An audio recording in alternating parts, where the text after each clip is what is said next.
गुढीपाडव्यामध्ये राज ठाकरे यांच्या झालेल्या भाषणानंतर आता मनसेचे कार्यकर्ते मराठीचा अपमान करणाऱ्या विविध आस्थापनांच्या विरोधामध्ये आक्रमक पवित्रा घेताना दिसून येत आहेत। आज चांदिवलीमध्ये मनसेचे चांदिवली विभागाध्यक्ष महेंद्र भानुशाली यांनी चांदिवलीमधील एस बँकेमध्ये शिरूर येथील बँकेच्या व्यवस्थापनाला बँकेची स्लिप मध्ये मराठीचा पर्याय देखील ठेवण्याचं आवाहन केलं। यावेळी मनसेच्या कार्यकर्त्यांनी बँकेच्या कर्मचाऱ्यांना गुलाबाचं फूल आणि फ्लेवर ब्लॉक भेट म्हणून दिला। जर बँकेच्या स्लिपमध्ये सुधारणा केल्या नाही तर यापुढे तीव्र आंदोलनाचा इशारा यावेळी मनसेच्या कार्यकर्त्यांनी दिला आहे।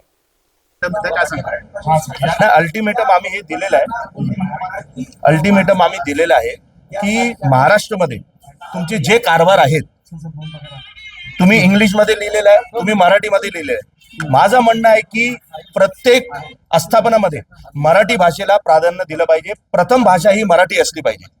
आज आम्ही इथं आल्यानंतर बघतोय की इथं सगळे जे बोर्ड आहेत सगळे इंग्लिश मध्ये हिंदी मध्ये, फक्त नावापुरती कुठंतरी मराठी या लोकांनी लिहून ठेवलेली आहे। म्हणजे ह्या पद्धतीने तुम्ही अपमान करता आणि ह्यांचे मॅनेजर आहेत ते सांगतायत की मराठी पाहिजे तर आमच्याकडे ऑप्शन आहे ना, आम्ही झेरॉक्स काढून देतो। झेरॉक्स मराठीची नाही पाहिजे, कुणाला हिंदी पाहिजे असेल, कुणाला अदर लँग्वेज पाहिजे असेल ते ऑप्शन मध्ये असलं पाहिजे। मराठी भाषा प्रथम पाहिजे, वरच पाहिजे। आणि हे साहेब म्हणतात मीच मराठी आहे, अरे तुम्ही मराठी आहे म्हणून हे आपले दुर्दैव आहे।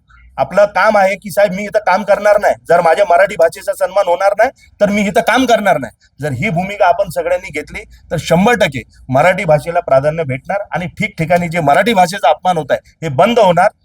त्यासाठी आज महाराष्ट्र नवनिर्माण सेना सन्माननीय राजसाहेब ठाकरे यांच्या आदेशानंतर गुढीपाडव्यामध्ये साहेबांनी सांगितलंय की कुठं जिथे जिथे मराठी भाषेचा अपमान होत असेल तिथे तिथे तुम्ही जा आणि त्यांना योग्य उत्तर द्या। तर आपण बघितलंय चांदिवलीमध्ये काल पण एक व्यक्तीने मराठी भाषेचा अपमान केला, त्यालाही उत्तर आम्ही दिलेलं आहे।